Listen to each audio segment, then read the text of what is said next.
Hello అందరికీ నమస్కారం. Welcome back to Madhurimalu. ఇంకా ఎవరైనా మన ఛానల్ని సబ్స్క్రైబ్ చేసుకొని ఉండకపోతే ప్లీజ్ ఇప్పుడే సబ్స్క్రైబ్ చేసుకోండి. ఇక లేట్ చేయకుండా మన స్టోరీలోకి వెళ్ళిపోదామా? నువ్వు నా సొంతం ఎపిసోడ్ 47. తన భార్య మాటల్లో తన గురించి వింటూ ఉంటే అలా ఉండిపోయాడు రిషి.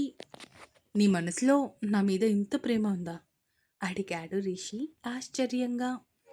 ప్రతి భర్త మీద భార్యకి ఉండే ఫీలింగ్ ఇదే రిషి గారు, అంది మాయ తింటూ.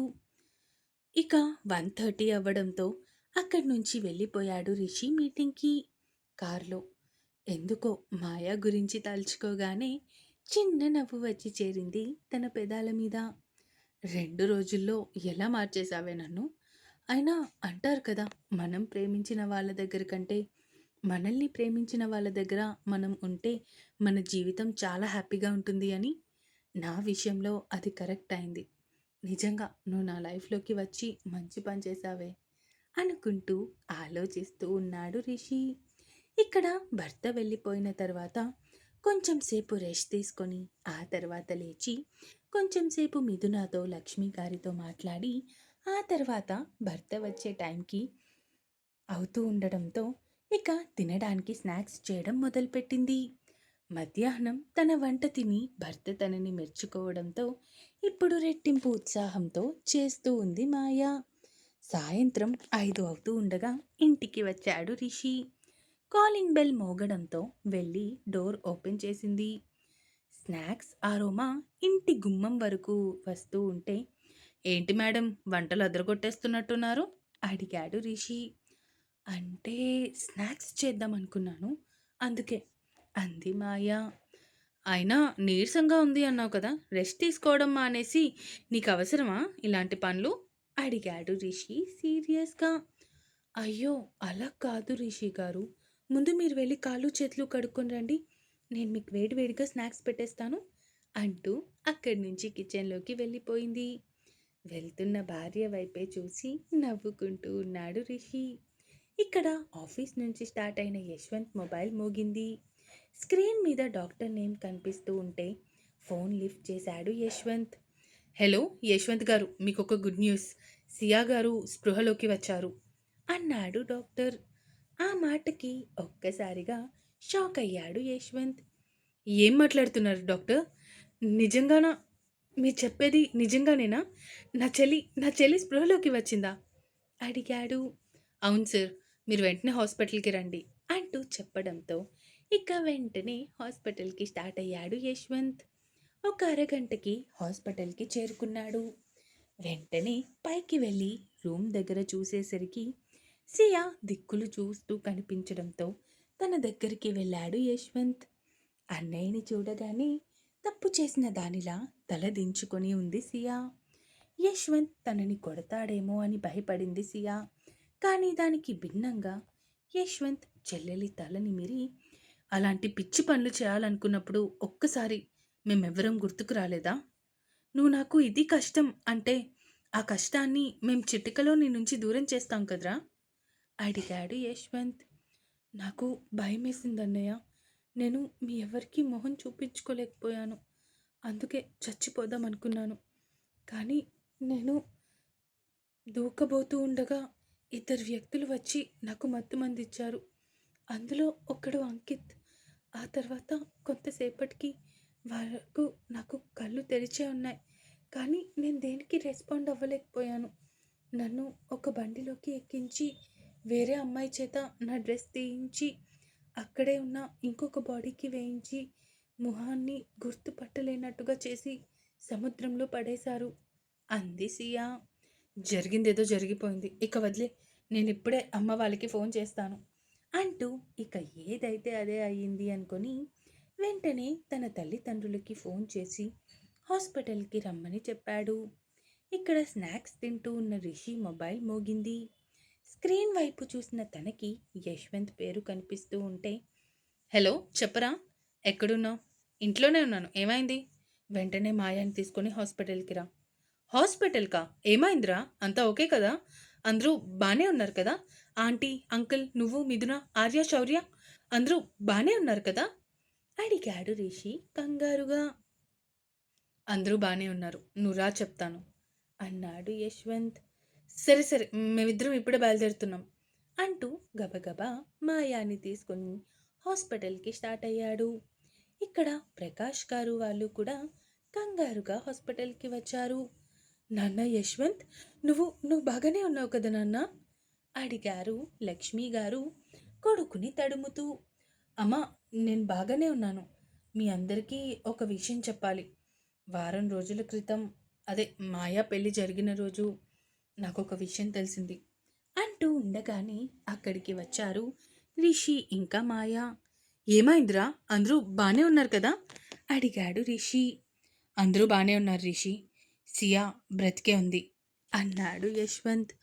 ఆ మాటలు విన్న ఒక్కొక్కరికి ఫ్యూజులు ఎగిరిపోయాయి. ఏం మాట్లాడుతున్నావు నాన్న, సియా బ్రతికే ఉందా అడిగారు లక్ష్మి గారు ఆశ్చర్యంగా.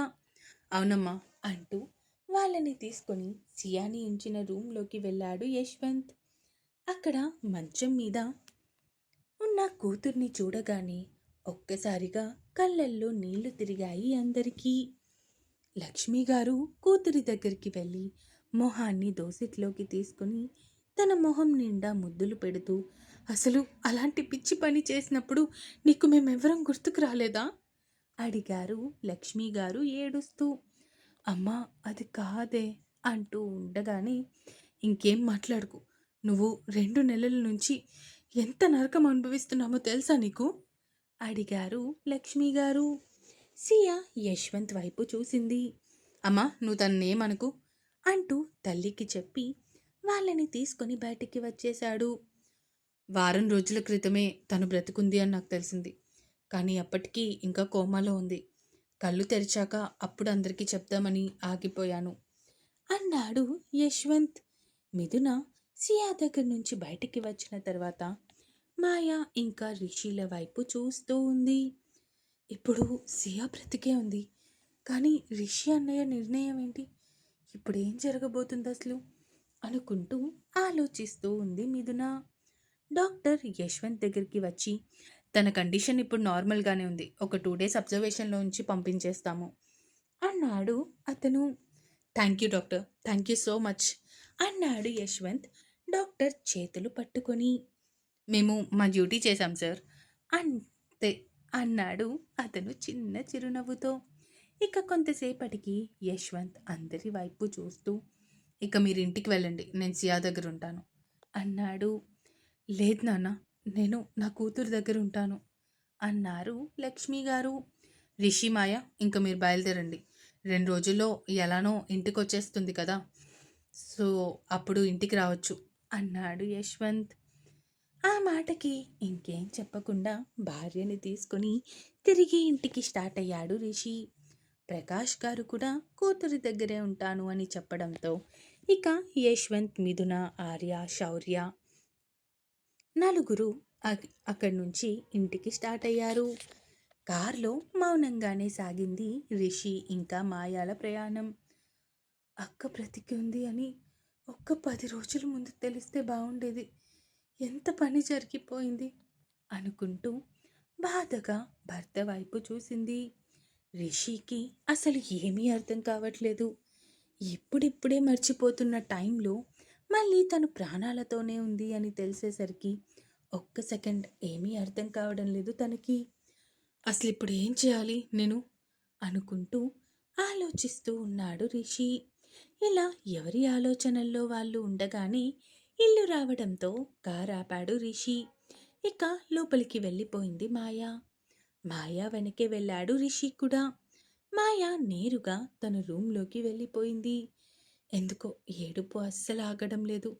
నేనేమైనా తప్పు చేశానా, బావని పెళ్లి చేసుకోవడానికి ఒప్పుకొని అక్క బ్రతికే ఉంది అని ముందే తెలియజేయాల్సింది స్వామి, అప్పుడు అక్క జీవితం బాగుండేది, రిషి బావ కూడా ఇష్టం లేని జీవితాన్ని గడుపుతూ ఉండేవాడు కాదు కదా అనుకుంటూ ఏడ్చుకుంటూ ఉంది మాయా.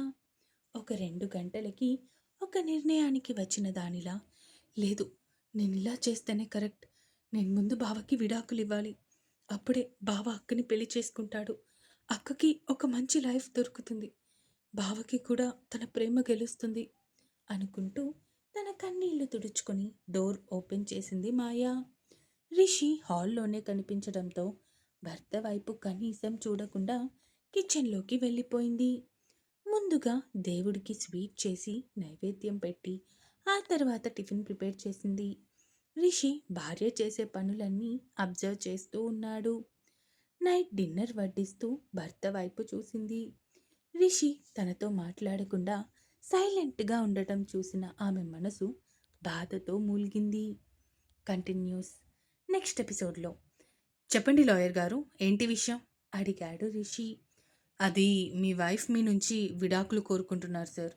పెళ్లి జరిగి కేవలం 10 రోజులే అయింది, అలా అవ్వదు అని ఎంత చెప్తున్నా కూడా ఆమె వినే స్టేజ్లో లేరు. మీకు ఒకసారి పేపర్స్ పంపించాను, వాటి మీద సంతకాలు పెట్టండి సార్ అంటూ కాల్ కట్ చేశాడు లాయర్. ఒక 10 నిమిషాలకి అక్కడికి వచ్చిన అసిస్టెంట్ లాయర్ రిషి చేతిలో పేపర్స్ పెట్టేసి అక్కడి నుంచి వెళ్ళిపోయాడు. పేపర్స్ ఓపెన్ చేసి అందులో మ్యాటర్ చదివిన రిషి ఒక్కసారిగా షాక్ అయ్యాడు. ఇంకా ఉంది, ఇంతకీ మ్యాటర్ చదివిన రిషి ఎందుకు షాక్ అయ్యాడు? ఏమైనా గెసెస్ ఉన్నాయా? ఈ ఎపిసోడ్ ఎలా అనిపించిందో కామెంట్స్ రూపంలో తెలియజేస్తారు అని కోరుకుంటున్నాను. అలాగే సబ్స్క్రైబ్ చేసుకోవడం మాత్రం మర్చిపోకండి. ఇక ఉంటాను. Bye bye.